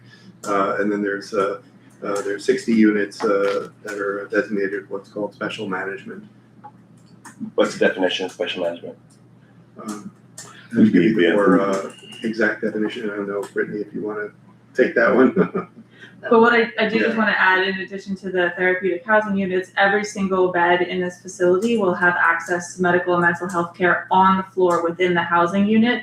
And every bed in this facility will have improved access to medical and mental health care over what's currently on Rikers Island. That's yeah. 1,040 beds. What's the ratio between staff related to correctional staff, medical staff, other staff dedicated per bed? Brittany, I don't want to speak for you, but I know How's that work? the exact housing or the staffing plan is still being worked out. That's something that's, progressing as we get closer to operationalizing the facilities, and we can answer that as we get. So we don't have closer to we'd have an operation plan in place for the facility already at 1,040. we're still a number of years away from opening this facility, so this is something that's currently in development. What's the operational plan for Rikers? Of staff, dedicated ratio of staff related to this housing facility versus to whatever. What we're doing right now is nothing like what we've ever done before. Give me an example. I mean, I don't think that we will build a facility if we don't have it, we have that together, down pat about what that looks like. Because you're asking us to build, This is a new development, so everything's new. And we are governed by the if you give me a moment, this has been on the books for a while. And I'm not trying to be confrontational. I'm just saying that we have to inspect or be expect or suspect. So we understand that this facility's been on the books. So you understand why the community has been up in arms about a lot of things that come into our community if we don't have more clarity of what we're going to be inheriting. While we understand that we want to make sure that our brothers and sisters who unfortunately have to be acting in the criminal justice system, we have to understand that we want to know what we're going to be inheriting. You know, we inherited a lot of things in our community that unfortunately it wasn't enough clarity to the community. So the expectation that the preparation would have been that we would know what's the ratio. Because if you look at examples of what we look at already, that's already been going on in Rikers, this plan being in place, then we will have more of an understanding what that would be. So I just want if we don't have answers, I just encourage that you get back to the board as soon as possible what that looks like. So the Department of Correction is governed by the State Commission of Correction. Right. So at the time when the building is complete, they will come in and assess everything and they will tell us what we need and we'll move forward with trying to onboard those staff. That's correctional, that's health services, everything we need, they will tell us and then we'll move forward with that. Right now we have the OTHU project, which is the outposted therapeutic housing units that we're creating. The newest one opening is at Bellevue. So we are going through that process now, right? The building is finished. It's a checklist, right? They're coming through to see and they're going to decide what we need to do. So for that project, we'll learn, it'll be lessons learned from that. And we'll know, oh, we have this amount of people in custody, this is how many staff we need, and moving forward. That's, for this project, the borough-based jails, is further down the line.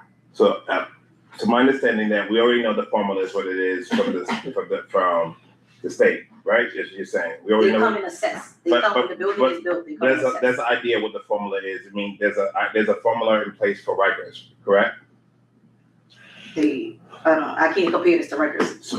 What it's a formula about how many staff members you need for say X amount of beds, right? So you would say I would need, if I'm having 1,000 inmates, I would need a X amount of, in order to have a safe facility, we need an X amount of correctional officers, correct? Sure. And so if we know we have 1,040 beds, this is going to be across the platform. We don't know how many correctional officers we will need for this facility. I'm telling you, we don't. It's completely different than Rikers Island. You're making a fair point and asking a great question. So I think we can commit to getting back to you at a future time. We just don't have exact numbers to be sharing with you at this time. All right. So we hear you. We absolutely hear right. you. I'm just concerned that I mean, I don't know that. All right. So far as the alternative energies are as power, my understanding of talking to the colleague, thank you, is to talk about this powering the AC system, correct? Or that I missed as powering more. I saw there is some alternative energy equipment that's on top of the rooftops. That's powering That's the. very good question. He just stepped out of the bathroom. Mike, I don't know if you happen to know. It will provide power for the facility, but it's not gonna be enough per se, but it is there to supplement it. Can we determine how much power is on a reserve, given that the facility needs automated locks and et cetera to be inside this area? What much power needs to be in reserve in these type of facilities in case there's a power outage? How does the system operate? So your question is, just to clarify, because we might need to again review this one and get back to you. So the question is, if for some reason there's a blackout or there's a loss of power to the building, how much reserve power needs to be kind of stored somewhere in order? Or does it go manual? Okay. There is a generator system that has redundancy to it. If that were to break down, that would back up everything in the building entirely. And then there is also additional design. So even if those systems went down, that you could bring an additional trailer generator system and plug into the building, God forbid that needed to happen. So there's a number of redundancies. Don't know exactly how that works. How much power then, how long is generator, how much power is reserved in the generator? How many days? This is X. Overnight, 3 weeks? I believe that they can run at least for 2 weeks with what they have in them, but they can constantly get refilled. They don't, it's not like. Right, I'm just, There's a large system. right, I'm looking at this Large system. tanks that are within the building that has the fuel for the generators, and that's easily, So generators are not electric, they're run by fuel? correct. That's downstairs in the, what I'm assuming in the lower basement, and so Yeah. are the systems, so how about the systems to the building? Are the systems to the building in an elevated way? Is this given that when people said it's a flood zone, or is it in a lower level? To answer the question, yes, almost all the major infrastructure is located high in the building, either in the top of the podium or the top of the tower. There are of necessity some functions in the cellar that are protected against anticipated floods. But electrical power, emergency power, and generators can certainly function during, severe adverse event. Generators are at the top of the building. The incoming electrical services are on the second floor, so they're out of the flood zone. They've done a lot to design this in a way to make sure that these systems are maintained. Are detainees or inmates that are in this facility, if deemed released, are they still being released from the building?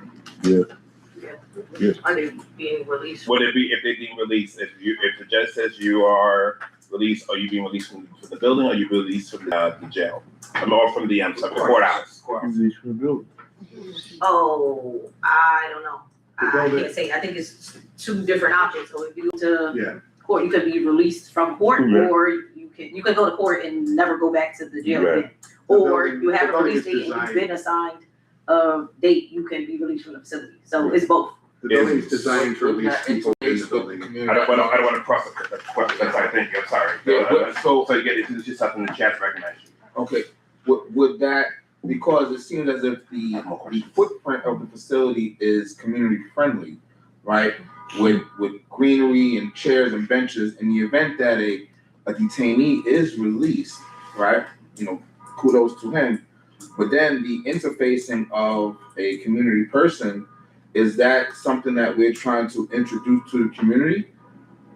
Once an individual is released, they're a regular individual in the community like you or I.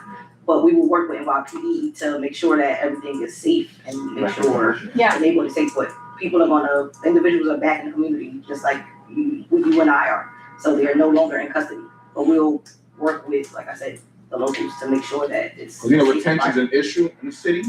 I'm gonna bring it back to the jam. Right, thank you, Chair. So, because and building on what we're saying is that we wanna make sure, is there, again, a safety plan?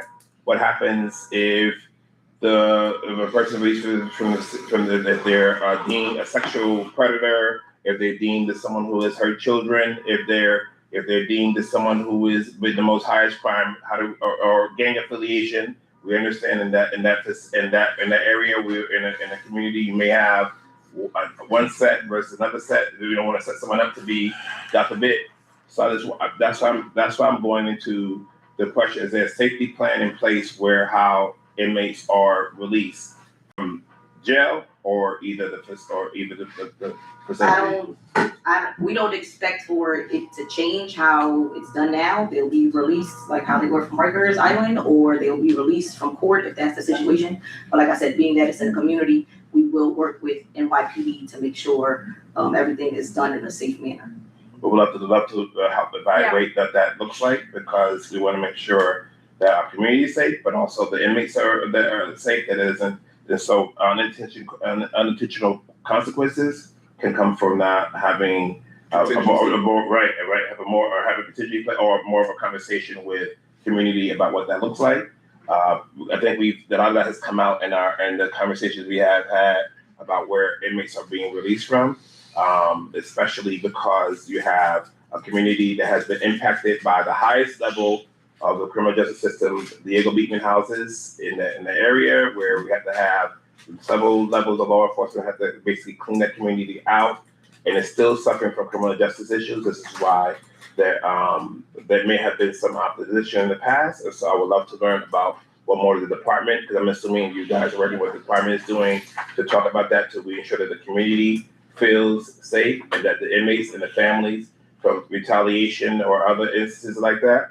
A couple more questions, Chair. As it relates to, I wasn't convinced about jobs. I like the word that you want. That you want to do jobs. I don't like the word attended. I like to hear the definitive questions. Definitive answers about jobs. So tell me about the number of jobs, because if we talk about how the demographics of where people are right, there's likely people who are going to be in this facility. It's Black and brown people, and so I want to hear more about what we are doing to ensure that definitive answer today about how many jobs and what job areas are there. Is there room for folks who have dependent wage jobs, union jobs, opportunities to have a future in building? These are facilities that these our brothers and sisters are going to be, unfortunately, become either working in or be incarcerated in. So talk to me about the job numbers. So on a non-trade. Just identify yourself for the record again. One more time. Mike Putty with TRG. Mm-hmm. So to answer your question, non-skilled trade roles, we are planning. I don't like that. Give me something else. Tell me what you got. It's definite. I'm gonna push on you the same way I pushed on this. I need definitive numbers of what is the plan? Definite Jobs roles for project management. How many? How many set aside for Black and brown, minority women-owned businesses, et cetera, NWBs? What is the agency looking to? We're at the finish line. We had this all this time. What's the plan? Well, in terms of our minority requirements are 30% for the project. Well, that means how many? There's a specific We number. don't have No, those. you don't have no numbers. If they don't have the numbers yet, 30% could be 3 of 10, you know? Exactly. So this is a I'm assuming multi-million dollar project. Where's the beef? And the structure is already up. I drive by it. I have to drive by it. So the structure is going up. It seems like it's supposed. I'm sorry. There's a project going on across the street that's Yeah. unrelated to, and that's the structure that you're seeing going on. Yes. You're still simply just. So that's not the jail. I just wanted to clarify that. Okay. You know what I mean? Because there's two things, and I can see how it can be a misconception. I'm pushing back in the chair. Thank you for leveraging. And again, it's not to be adversarial, but I'm saying to you, when you go to a bigger level of the community, where you start, people that always are going to be about that our folks don't only need to experience incarceration, we need to experience some resolution, some reparations for the reality of what this is going to come from this. Sure. And so I would love to learn more about definitive answers about what that means for us on actual numbers of jobs, that compelling wages, opportunities. They're not going to be entry level. They're not going to be people who are sweeping the streets, but people who are going to have opportunity to get into union-related opportunities. So we keep the brothers and sisters out of that facility because they're making money. They're getting union-related opportunities and jobs, so they can be able to see that they have opportunity from the person who has limited to no education to someone who may have a higher education opportunity to come out of the ashes of and because my job is to put your guys out of business. Wink.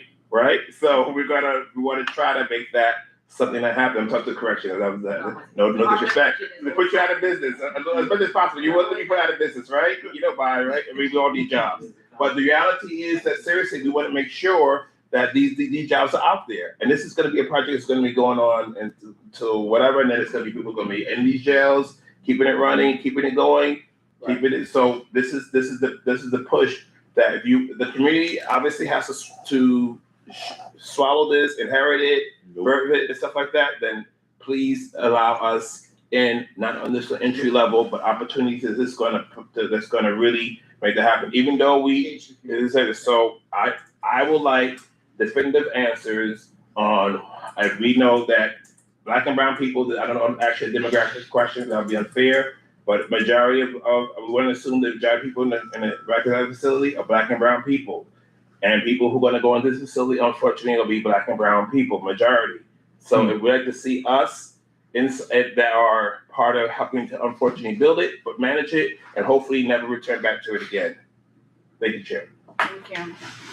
I'm gonna now open it up for the floor, and then after any other questions from the public, then we can come back to you, and then because of timing, then we're gonna close. Is there anybody in the public? Yeah.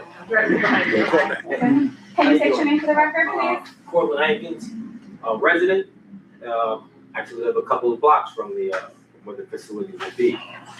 Just quickly, I asked AI about the ratio between supervision and inmates. So for modern design, direct supervision jail, it says every 48 to 64 officers, inmates, there should be one officer. So I don't know if that's what you guys will.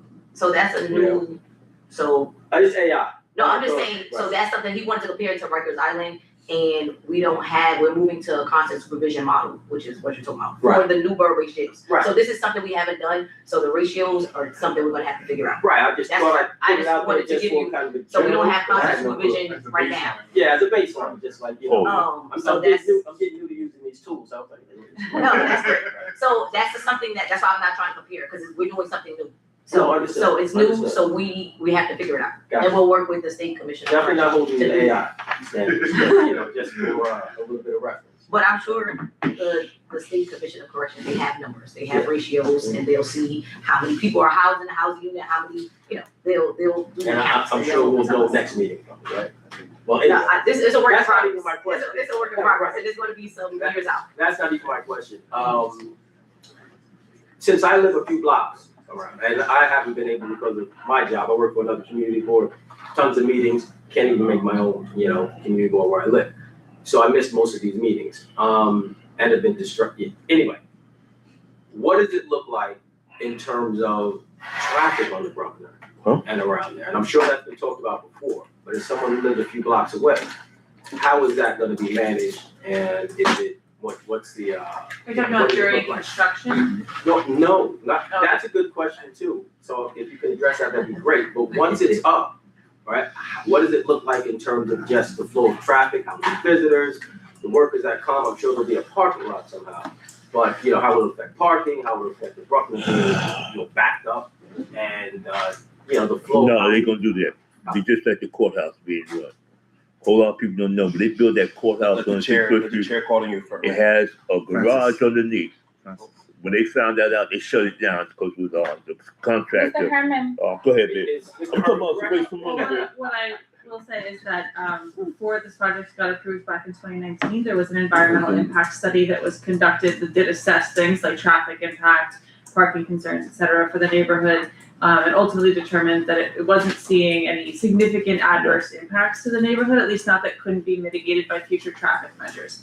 Typically what happens on projects like this is that after they're built, because along the way, as we're getting constructed, lots of other things are changing in the city and the surrounding neighborhood that also affect traffic and parking, et cetera. So after a project is completed, at that point, DOT comes in and kind of assesses, all right, what are the current traffic conditions? Do we need to add any additional lights? Are there other improvements that we need to put in here to mitigate traffic impact? So that's gonna be an evolving process. As for parking, as they presented, there are, what is it, 120 parking spaces that are part of this facility below grade. Those are for authorized city vehicles, so that's, you know, the staff question, et cetera. Is there gonna be a parking space for every single staff person? Not necessarily, but that will help alleviate the impact on the street parking and surrounding neighborhood. Yeah, so that's something that we're taking very seriously. Thank you. Go ahead. Once again, Daniel Sorio, State Committee member. So the facility itself, from what it seems, is being built in a residential area. Is that correct? Yes. That's correct, right? So we also have Safe Horizons that's in a residential area. We had the former boat that we commissioned to get sent down to New Orleans to be destroyed. We used to have the Bronx House, we have criminal court. The south part of the Bronx has been, unfortunately, disenfranchised in these areas. The southern region of the Hunts Point area is predominantly industrial. Thank you. I don't see why the possibility of that footprint not be or even be considered to be relocated to an industrial park where residents aren't compromised and having to do things offset with even compromising the parking or whatever it may be, to place it in a place where it really doesn't have an overall effect of community. That industrial area has been around for many years. Has that ever been a consideration when this conversation took place with developing that? And I just also too wanted to address really quickly, you said 2019, they did some surveying of what parking or what it looks like from above. We're almost 6.5, 7 years different from that. At that time, that area of Buckner Boulevard was still being redeveloped. And they're possibly almost done, completed. So I think that needs to be reevaluated to check what that may look like for the future. Yeah, that's a great point. So the original environmental impact study was done in 2019. As I think Mr. Jordan alluded to earlier, the number of beds in the facility has changed. The number of parking spaces has changed over time. So each time one of those changes took place, the team actually went back in and reevaluated things like impacts to traffic and parking, so that it has been kind of reassessed with updated traffic counts and parking numbers. So that's a great point that you make. And again, things will be reassessed in the future once the facility is complete and construction is done, because of course there's going to be more things that have happened throughout the city and throughout the neighborhood that will have also changed traffic conditions at that time. So it's by necessity kind of an evolving process. And I hear you made great points about location selection.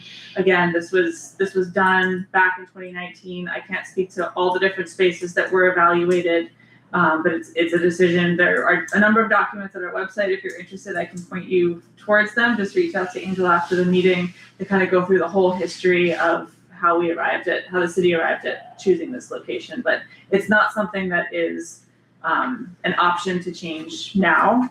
We are moving forward with the location where it is. But you make great points. Thank you. Maybe. Mr. Herman, I know you wanted to ask one last question. Yes. The Fortune Society has an office on Rikers Island.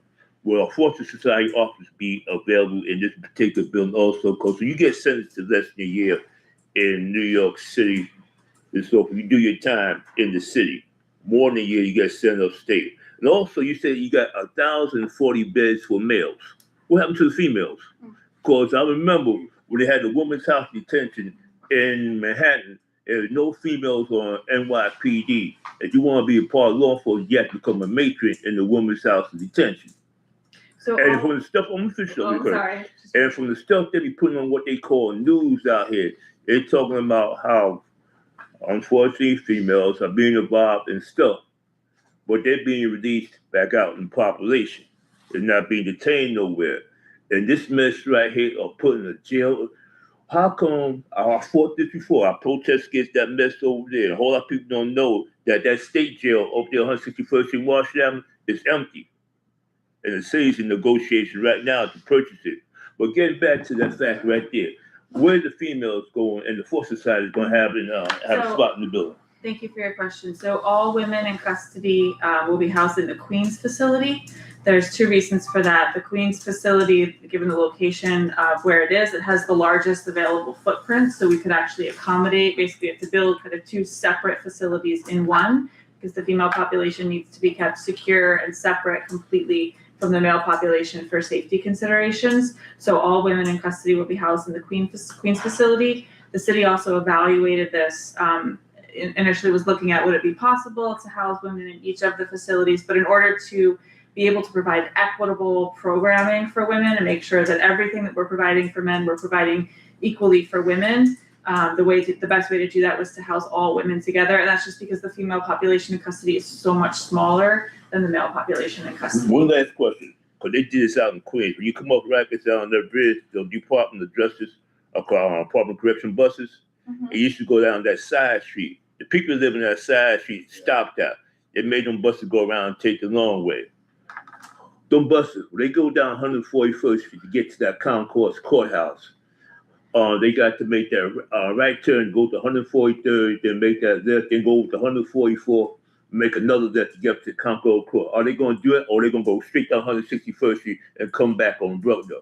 Because a whole lot of people, they're going to put up with it if you ever get an operation Department of Correction buses coming down their block. But after all, they're gonna get sick and tired, because you do have schools located. Now, I remember when they attempted to put up a male facility directly across the street from Mother Hill County a number of years ago. We blocked that. And when the officer for parole came before this community board, one of the chair before my committee, and I asked him one question: how come y'all want to locate from 161st Street down to 132nd Street?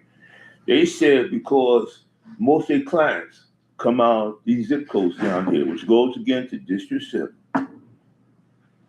So to answer your question about the bus routes, Yes. Transportation plans are still in development. I know this is another another question, Mr. Jordan, we will have to get back to you on. Again, as we get closer to opening the facility, transportation plans are being finalized, so we don't have exact bus routes to share at this time. It also might not be something we're able to share completely for security purposes as we get closer. Brittany, could you answer the question about Fortune Society? I know there are I was gonna spaces say in the about the lobby community for service providers. I don't know if those have been determined which services. So no, there will be community space along with the retail space for organizations, and I would think that we'll do a RFP, request proposal to all organization, and then there'll be contracts, like how Fortune Society want a contract, and FedCat we'll do that at the time, and we will have organizations on site at the. Oh, one last question also.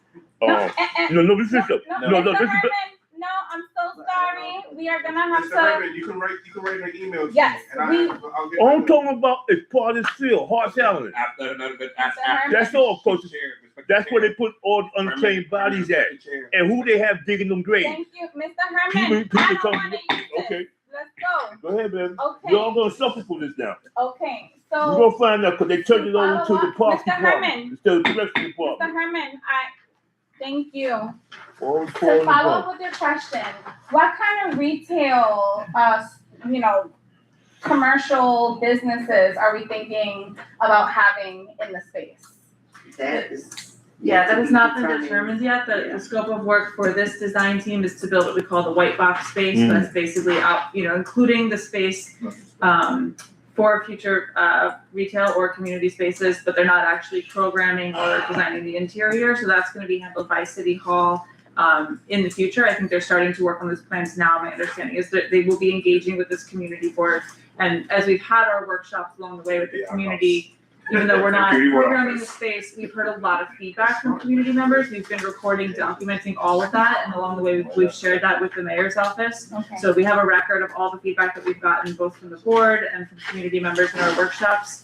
And we'll continue to, if anyone has input, you can please email Angel with that. We will keep that in our records to make sure that that City Hall has that as they look forward to programming. Yeah, and we suspect they'll solicit more, insight from the community when they start that process. I was gonna ask, are we open to co-designing what that looks like, along with any rental adjustments for any community-based organizations or any businesses that are coming from Melrose, Mott Haven, Port Morris?